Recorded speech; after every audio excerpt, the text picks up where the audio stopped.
What is up, everybody? My name is Semidor. If you guys are brand new here, make sure to like, subscribe, and comment down below.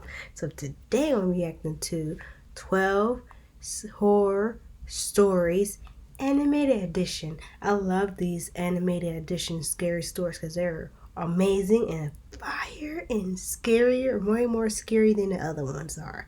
But this one right here, oh man, this is way scarier.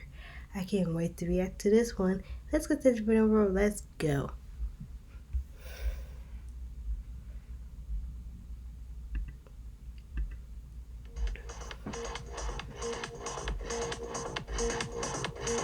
I was 20 at the time when this happened. I still remember this as a vivid memory in my brain that would never get erased. One day, I was at a club with a few friends. I saw a cute girl which was totally my type at first glance. She had blonde hair and deep brown eyes. Her nose was tiny and cute. Her lips were red like a rose. I approached her and I asked if she wanted a drink or something.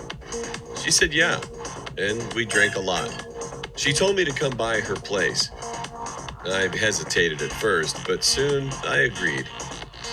I told my friends that I was leaving early, and we booked a cab.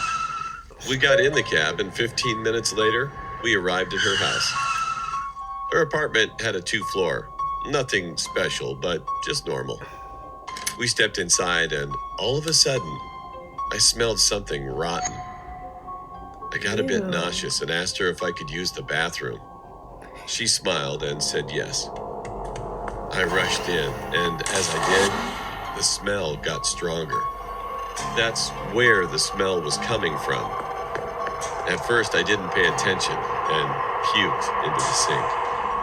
I thought that I had drunk a bit too much, but it was not. Just then, I heard a splash of water right beside the bathtub. I turned and opened the shower curtain, and then what I saw made my heart drop. A dead body of a boy around my age, mutilated, was lying in the bathtub obliquely. As I got closer, I realized that his right leg was cut off too. I was freaked out.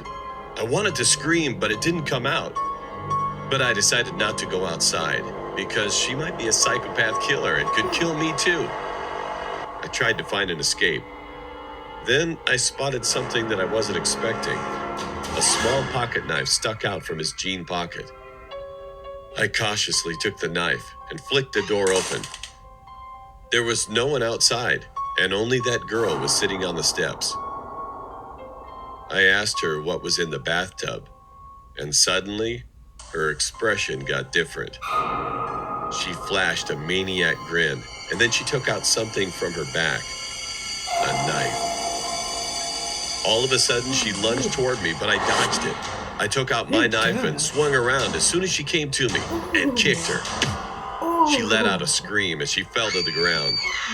I heard some noise upstairs, but I wasn't going to check that out. I sprinted out the door and ran 2 blocks straight without stopping, and then called the cops. The cops searched the whole house and arrested 3 people, all charged for murdering innocent young boys. Then I took a cab back to my house. I called and told my parents about this incident. I wasn't able to sleep that night at all. This was the scariest I've ever experienced.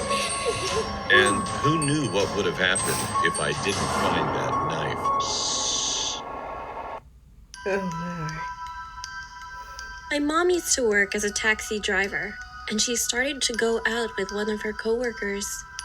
Let's call him Larry, for the sake of the story. He seemed like a nice guy at first. Finally, they got married and had a daughter, and we will call her Ruby. But once they got married, things started to change immediately. He was not a nice guy after all. If something didn't go his way, he always ran to his mom's house. Because in her mind, he was still her baby, even though he was a 50-year-old man. He was such a mama's boy. Mom and Larry would break up and make up a lot, so that was just normal behavior. But when he got drunk, Sometimes we didn't let him inside the house as he can become a violent person. He'd break in by smashing a window to get in on occasion. That dude is He would crazy. not hurt us, but broke things like a TV or a family member's computer, which made us terrified. The final straw was when he came into our house one day. He kidnapped Ruby and ran away for 2 days until the police arrested him and brought Ruby back What a home, psychopath. even though Larry was her dad. Mom was literally traumatized by this incident. We decided to move out of our house, and it was a great idea to move away from him at a safe distance. We had none of his belongings, so he had no reason to come crawling back to us. So we moved out, and as time went by, we settled into the new house. We all started school, and I always woke up extra early to shower and play video games before I went to school. But this one day, when I woke up at 4 a.m. and That's finished irritating. taking a shower, I came out of the bathroom and looked out of the window unintentionally. It was still dark, and there was a man who was walking up and down the path by the side of our house. They live. Suddenly, he looked up and stared at me. Why is he He out realized 4 o'clock that I in the saw him. morning? I stood there and did nothing. How do you know Then he walked where they away live? and stood under the streetlight. That's crazy. It was Larry. He had the most malevolent smile I've ever seen. He came over to the mailbox saying that he was sorry. He said that he wanted to talk to my mom so they could start over again. Oh, heck. I no. ran to Mom and woke her up, but we decided to call the police instead of letting him inside. About 10 minutes later, the police came to arrest him. They Man. found out that he drove a car while drunk and left it halfway up the road. And when they searched him, he had a surgical scalpel in his pocket. He told the police that it was just a joke, but no one believed him. Not really.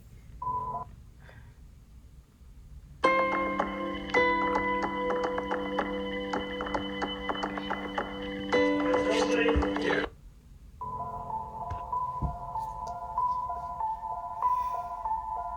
When I was a kid, I was really into paranormal things such as ghosts and spirits, so I always got really excited for Halloween. On one Halloween, my parents took me and my brother to a ghost tour in the city. During the tour, we would visit real haunted houses, Oh, which were wow. said to have some really violent Where the heck is ghosts. the little boy's eyes, though? I couldn't be more excited. We arrived at the location for the tour meetup, an empty parking lot, but we were a bit early and nobody else had arrived yet. It was a chilly October night, so my parents decided that we should find a building to wait in until more people arrive. We walked over to the building that the parking lot was meant for, an old hotel, and entered the vestibule. We tried to fully enter the building, but we found that the doors leading to the lobby inside were locked. After a few minutes of standing around, I started to feel strange. A nauseous feeling had swept my stomach. Goosebumps ran up and down my arms, and a piercing feeling of being watched was stabbing, almost burning my back. Looking around, it was obvious that me and my family were the only ones inside the vestibule. The lobby of the building was also devoid of people. Once we saw people enter the parking lot, we left, and I felt better. And after that, I was shocked to see the first place we stopped on the tour was the building my family had been waiting in.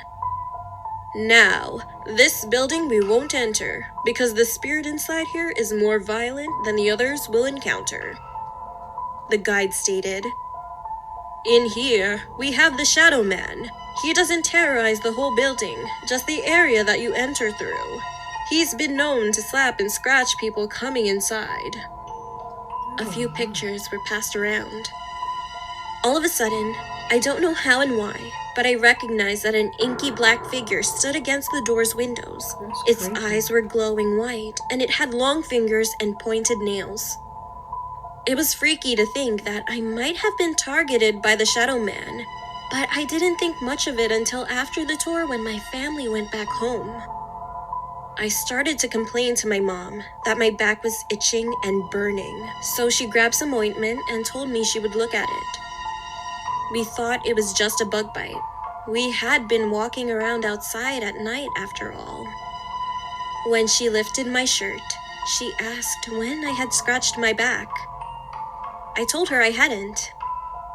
She took a picture on her phone and showed it to me.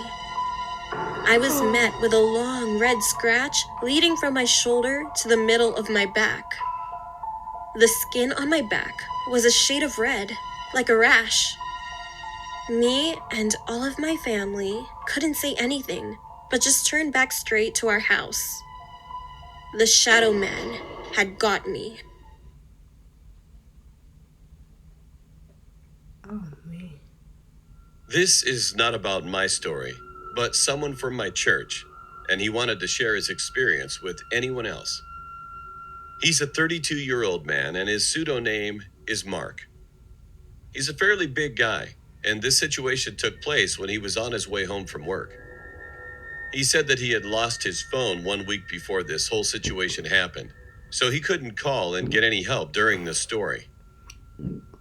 It was quite late, around 11 p.m.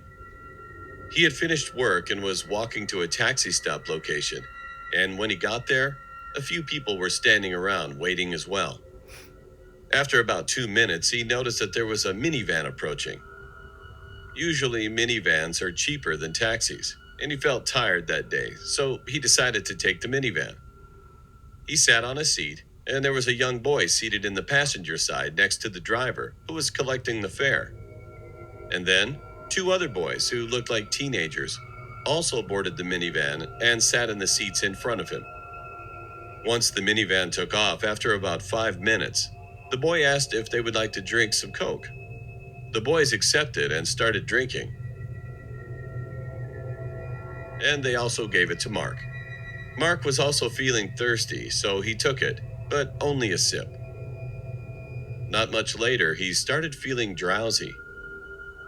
Just before he about laid his head on the seat beside him, he noticed that those 2 boys were already knocked out. After he laid his head down, he heard noises coming from the back seats. 2 people were talking in a different language. The car was passing a big signboard that showed Crest Chicken Farm.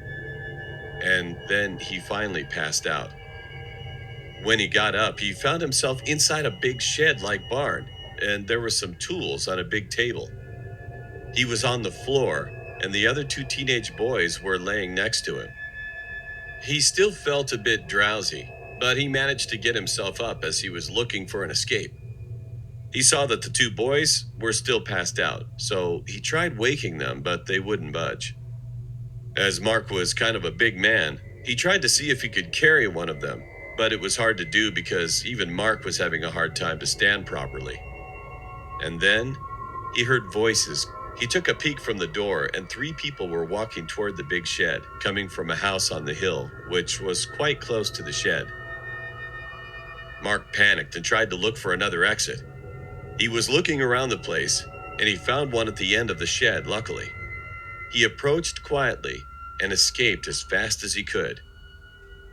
At this point, his vision was all blurry, but he managed to find a fence door and unlocked it. He heard the people shouting, but he ignored. He just kept on running. When he finally reached his house, it was early morning, around 5 a.m. His wife was up all night waiting for him and ran out the front door as soon as she saw him. He collapsed and slept for almost the whole day. When he woke up and finally got a chance to explain to his wife what had transpired that night, he remembered about the other 2 boys who were still there. Then he contacted the police immediately. He told the police about the road signs and a big billboard for Crest Chicken Farm and other things that he could remember. About 2 weeks after, there was a police report about how they found 2 teenage boys' bodies in a lake and advised that when they examined the bodies, all their organs were missing. Mark just stood in fear. And as the event was too traumatic for him, Mark had to quit a job for a while. Oh, man.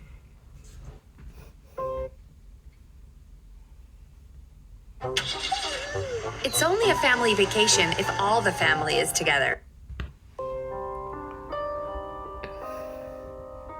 This happened when it was our school's camping day.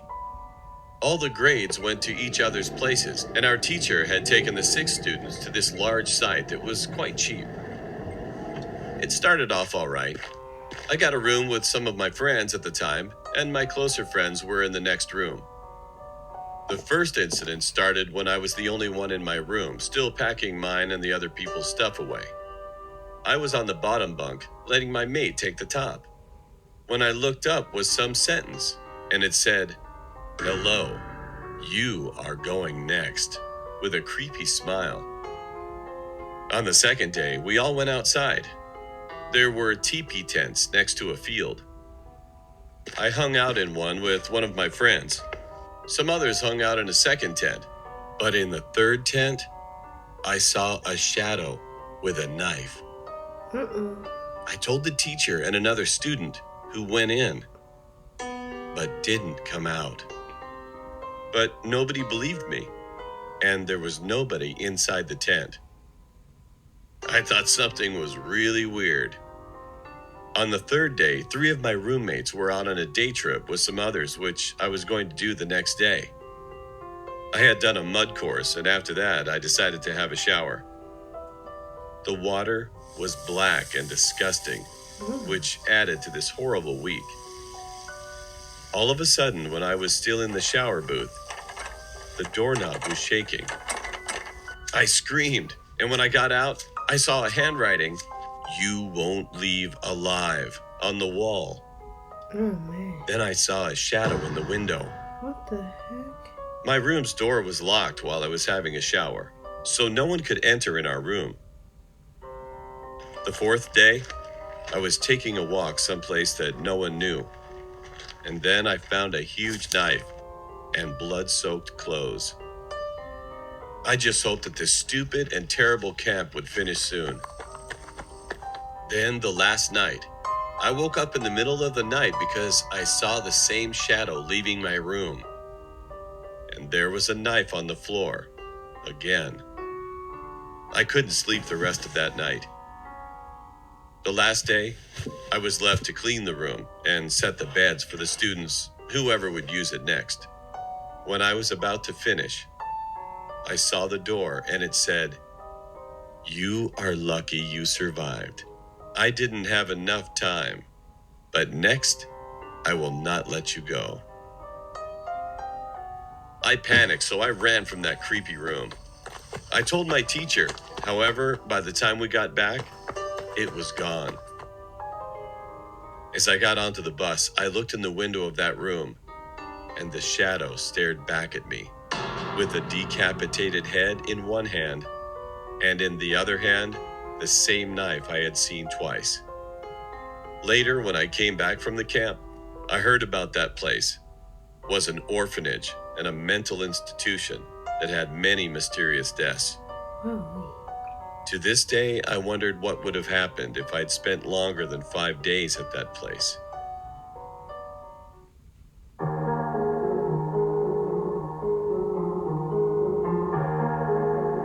This happened pretty recent, about 3 weeks ago. Myself and 3 friends were hanging out at a shopping center one evening. We were messing around posting clips on TikTok. Then one of my friends started laughing, and I asked her what she was laughing at. She told me that guy behind us kept staring at me. When I turned around, it was some older guy just watching me. He had black sunglasses, a cap, an old Adidas tracksuit with scuffed up shoes, and had a disgusting looking beard. My friends thought it was hilarious, but I found it really weird. Then another one of my friends said she thinks that guy lives on her street, about a few houses down from her. that's creepy. She said that he actually follows her on TikTok. At that point, I quickly got my phone out to check if he was following me, and he was. I had to block him because he seemed a bit creepy. We went to get McDonald's before we went home, and I received a message on TikTok from someone. It was that guy who had been following us. His name was Greg, and he wrote, "Why did you block me?" with 2 emojis, One was a crying face, and the other one was an angry face. He had actually created another account that day in the shopping center. I blocked that account as well, hoping that would be the end of it. I didn't mention it to my friends this time, knowing they would just laugh. That night, I was up late and had Netflix on in the background as I was chatting with my friends on Facebook while scrolling through TikTok. I got up to use the bathroom, and when I returned, I had 3 messages from my friends, all saying the same thing. All were things like, "Who's in your room?" and "What's up with your last post?" I asked them what they were talking about, and they told me to check my TikTok, so I did. It was a clip of my bedroom. It was a clip of someone picking up my phone and recording the inside of my room. At that point, I heard a creaking. Then I heard a man's voice say, "Sorry. Please don't scream." And turned to see my closet door slightly open. I started to scream when the same guy who had been following us burst out of my closet and tried to cover my mouth. Thank God I screamed and it was enough for my parents to hear. They came upstairs and my dad tackled the guy to the floor. The police were called and he was arrested. We were informed that the guy had straight up admitted to stalking and breaking and entering. One of my friends pointed out, if I go back and look at the post on TikTok from when we were in the shopping center, you can see Greg is in almost all of those pictures, somewhere in the background. I haven't heard what's going to happen to Greg yet, but I just hope he won't ever come near us again. Your boy, he's gonna get this.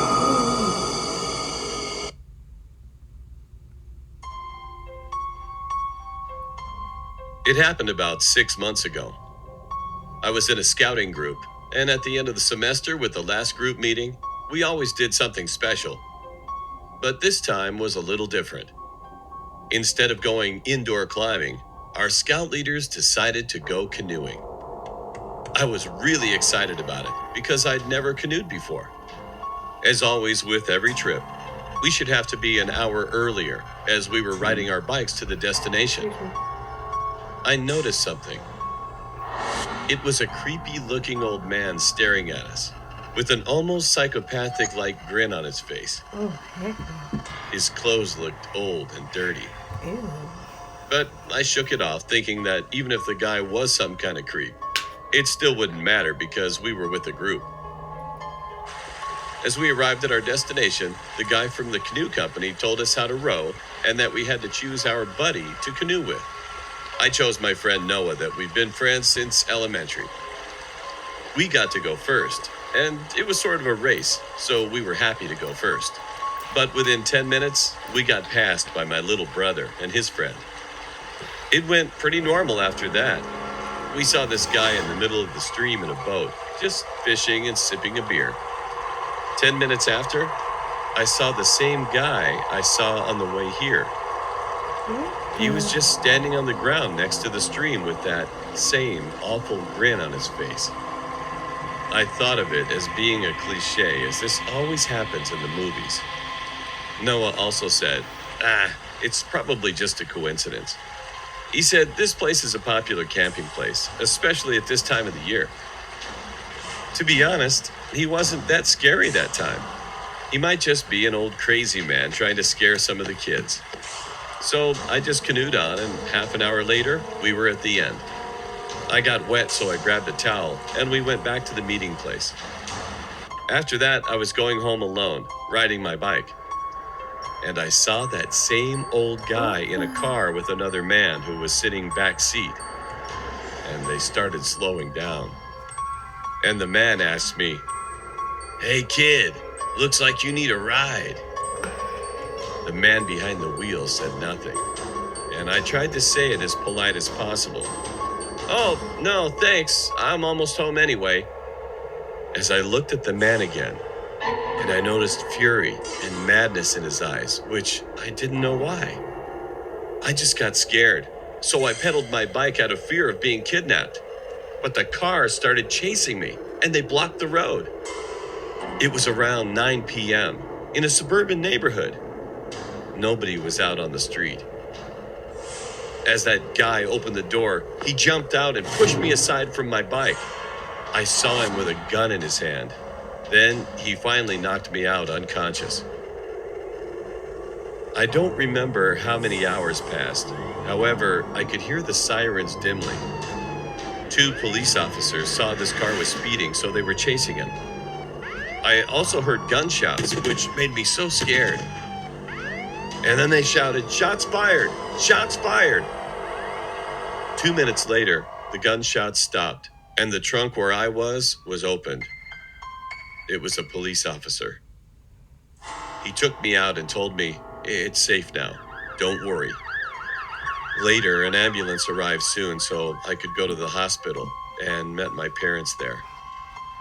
Now 6 months passed, but I still think about what if the police officers didn't see them and they took me to the place where they were heading.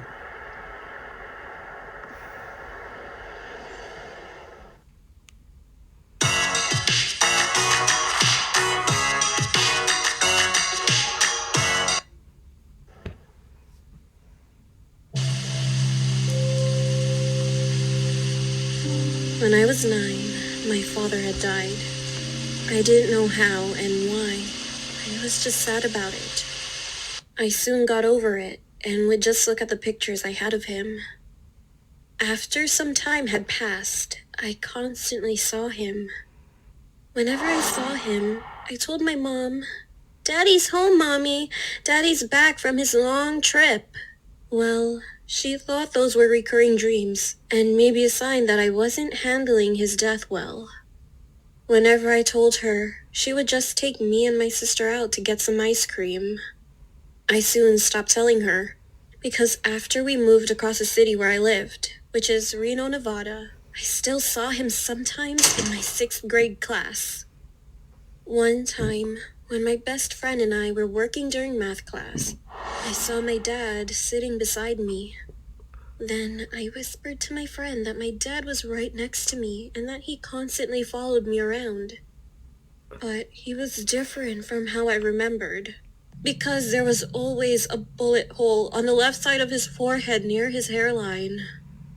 In the 7th grade, he still followed me around and always frowned every time he saw my stepdad either hitting me or screaming at me. My stepdad was kind of tough, so he did that to me sometimes. Whenever my stepdad would enter the room, he got mad at him. I heard my dad gently one time in a dream tell me that he had killed himself because of my mom. He said that my mom cheated on him and always yelled at him saying he wasn't good at being a father. Over the summer between 9th and 10th grade, I was in summer school taking the 2nd semester of Algebra 1. I was sitting at the front by the door when all of a sudden, something outside caught my attention. My dad was staring in through the window of the door. His eyes were empty. I was horrified being watched by him. He came into the room and sat at the empty desk next to me. And I knew that he was not the same. I felt something was going wrong. I've grown up now, but I still see him a lot. And he's always whispering in my ear and telling me that my mom is the one who should have died, not him.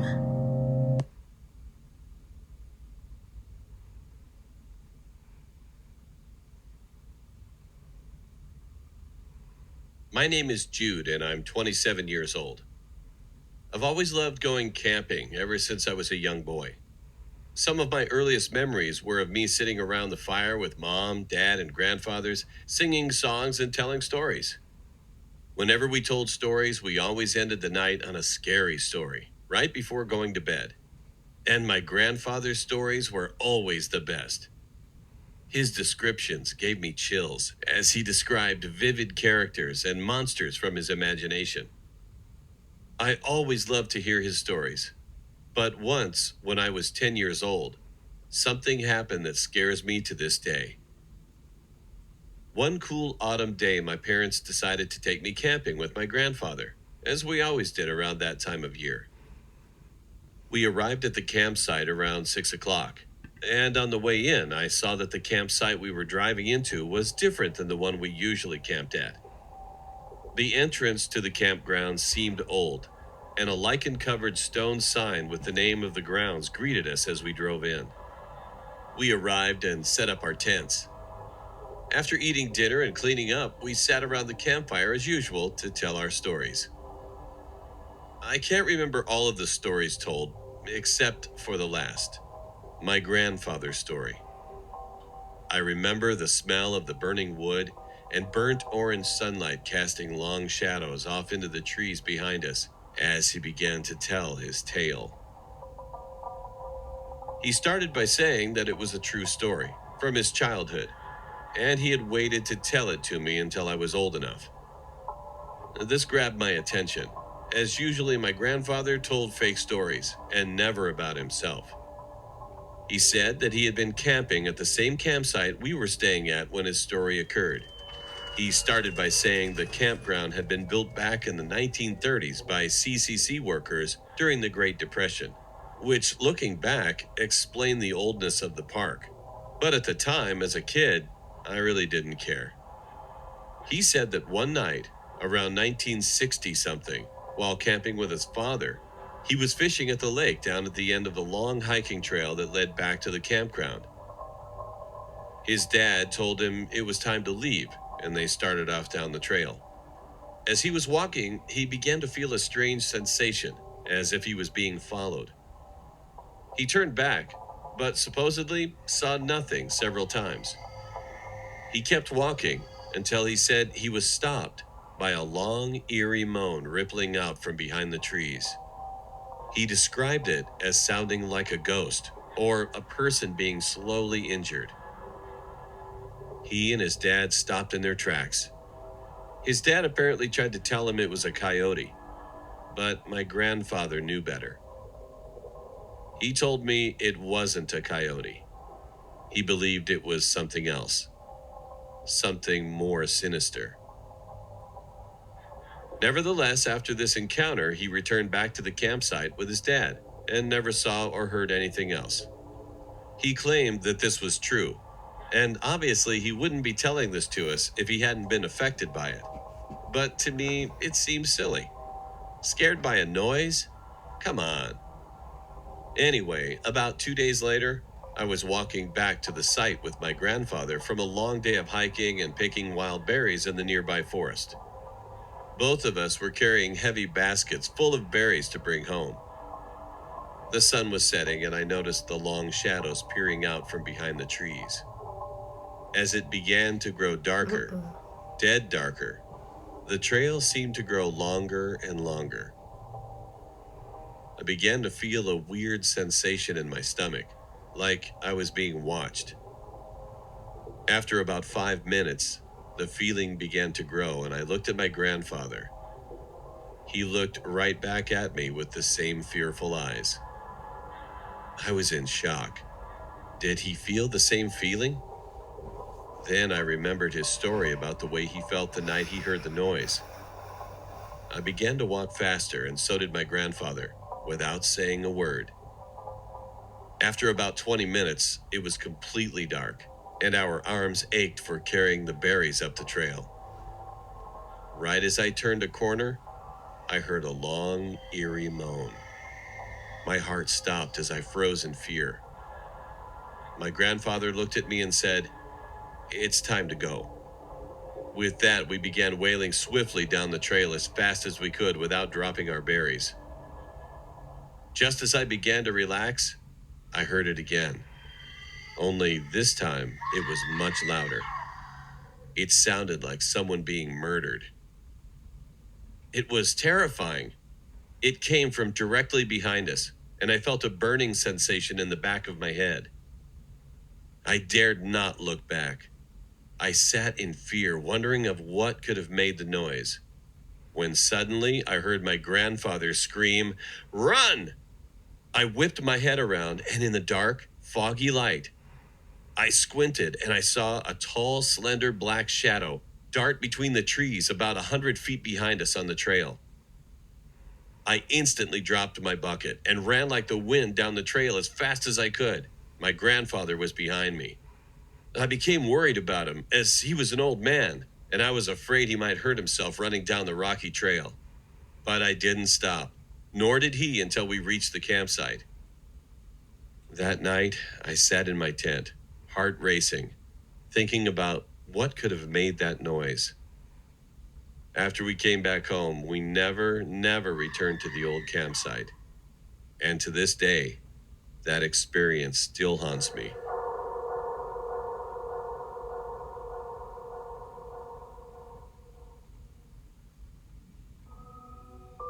My name is Danny. Last year, I entered the high school as a freshman. One day while I was in PE class, the coach allowed us to get water one at a time, and I was the first student to go. I rushed inside one of the buildings from the courtyard to find the nearest water fountain. Since the building was pretty old, the only 2 fountains on the first floor were unusable due to rusty pipes. The only option was to go down into the unused basement, knowing that no one was allowed. I was nervous since none of the electricity was working, as it's only used during the summer. However, I forced myself and made my way down using the hallway light upstairs to guide me to the fountain. As I was drinking water, someone grabbed my shoulder abruptly. He was a tall man, to be in his early 30s, with a police badge. He said seriously, "I was ordered to take you, boy. Your school is in danger right now." Just then, he started to pull me. In my 14-year-old head, I believed I was going to be saved from this school danger. He pulled me through the back door to a black van, but all of a sudden, I felt uncomfortable in my stomach, so I told him that I wanted to use the restroom. I came inside to the restroom and he said that he was going to wait outside the door. The bathroom was stinky. While I was using the restroom, thinking hurry to finish, I asked him about what's going on, or where is everybody else, and so on. But he didn't answer at all. When I came out, the man was gone. Then I heard the back door slam. I turned around and there was that man.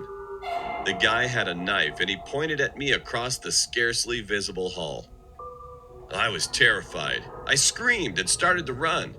He also started sprinting toward me at an alarming rate, and then I felt burning on my back and finally blacked out. When I woke up again to unbearable pain, I noticed that I was in the hospital, and my parents, big brother, and the principal were standing beside me.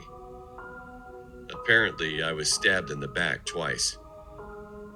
The principal said there was an announcement that someone invaded the school over the intercom. However, I wasn't able to hear it since the speakers didn't work because there was no electricity down there. Fortunately, the cops were able to break the wooden basement door down so they could catch that guy. If that door held up for only a little while longer, I wouldn't be here today. He could have done much worse. To this day, I always thank God that I'm alive.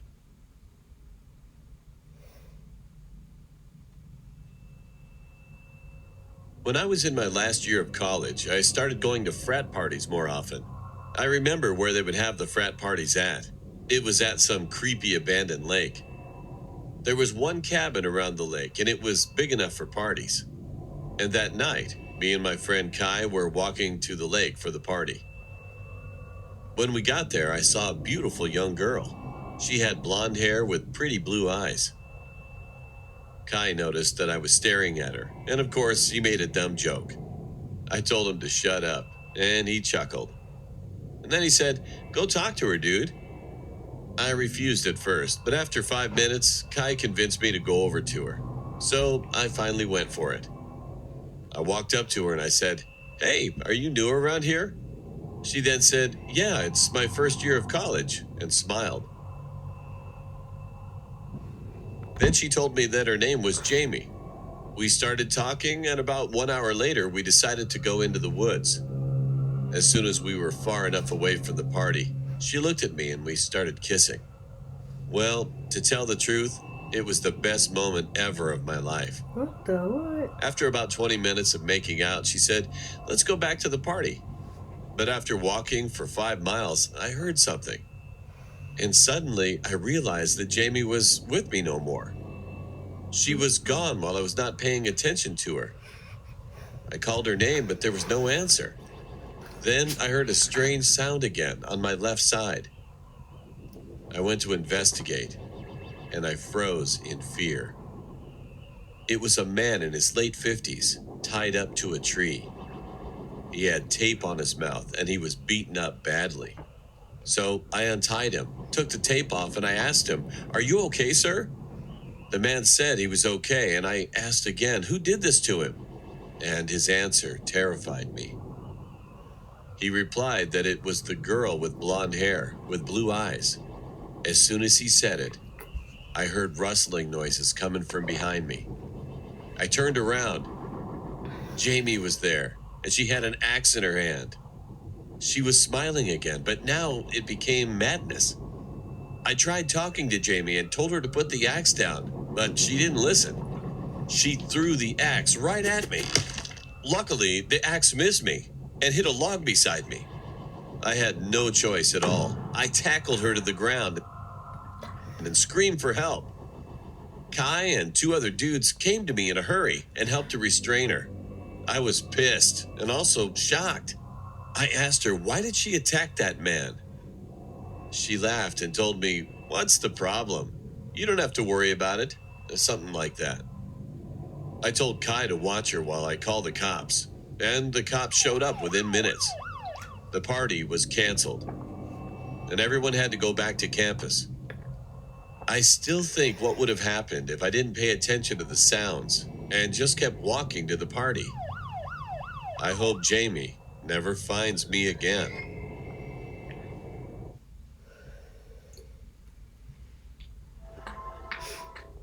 A few years ago, or like 10 years ago, I used to be big into visiting weird websites. I had a lot of time on my hand due to not playing sports, nor did I volunteer for anything at all in high school. I told my friend Mark that I was starting to get bored. Honestly, I was bored with what I was experiencing on these websites. He said I should go on the deep web. He and I used to go on the deep web, but never found anything. So I decided to search through some more stuff, a little deeper. I searched for hours every day for about 2.5 months. Still nothing that I hadn't seen already. I told Mark, and of course he said just visit the dark web. When I did go on the dark web, I saw chat rooms, all with different names. I came across one named I, as in EYE. It was all in caps. I entered the chat, but before entering the live chat, you are assigned a number. Mine was P34. I confirmed my number and entered. There were hundreds of people. The comments were coming in quick. At first, I didn't understand what was going on. The screen was black, then a name popped up on the screen that said Mr. Wiggles. The comments immediately stopped and a voice came over my speakers. "Welcome, P34. Then his name disappeared off of the screen and the comments continued, everyone giving me welcomes. A few minutes go by, then a countdown from 10 pops up on the screen. Then the chat goes crazy. Once it reached the number 1, the screen went straight to what looks like a view from a camera just watching someone in what looks like at their home. I sat there watching this for 20 minutes and nothing happened, so I shut down my computer. The next day I went to school, had a normal day, went to Walmart, then I went home. I decided to go back on the same chat from before. I confirmed my number P34 and again, there were hundreds of people commenting. Mr. Wiggles popped up and just like before, the comments stopped. Across the screen it said, "No new members tonight." Then the countdown started again. Everyone in the chat started going wild. The countdown finished and then it was showing the point of view from a camera again. Oh, man. But it was outside of a school. My school from earlier that day. At that point I was intrigued. I couldn't tell if it was focused on a certain person or just watching the school. After 30 minutes of watching the video, our school bell rang and everyone started to come outside while whoever was recording was positioned across the street in the car. Once everyone came out, the person got out the car and started to follow a crowd of kids. Everyone started to split from each other, and the person recording started to follow someone. It was my friend Mark. He had to be at least 100 feet behind him. I started to call Mark, but he didn't answer. I kept calling him as I watched the video, but nothing. The person followed him to his house and sat outside of his house for a few minutes. The man behind the camera finally said, "No parents are home." And he began to walk to Mark's house, rang the doorbell, and waited as he continued to record. A few seconds go by, and Mark opened the door. He looked confused, and the guy said, "P34 sent me." And Mark looked afraid, and the camera shut off, and everyone in the chat left. So I did too. I called Mark's house phone instead of his cell phone, and his mother answered. I asked for Mark, and she said that she thought he was with me. I panicked. I then received a notification on my phone from my Gmail account. It said the sender was Mr. Wiggles. The message was, "I'm getting closer, P34. Mark says hi."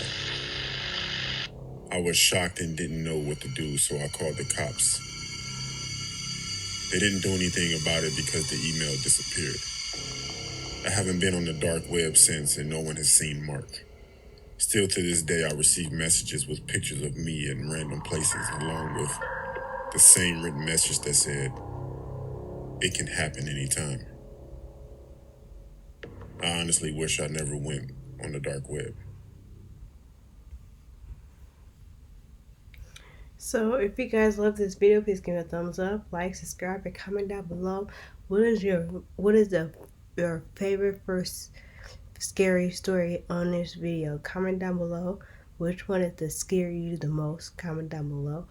Number one, all of these stories did, but number one, big time scared me the most because that was creepy and really, really scary. And I hope you guys love this video. Please give me a thumbs up, like, subscribe, and share, comment, and leave that big thumbs up. Make sure you share all my videos to everybody and tell everybody about my channel. And good night, guys. Deuces. Have fun and have a wonderful night. Love you guys. Stay blessed and stay strong. Deuces.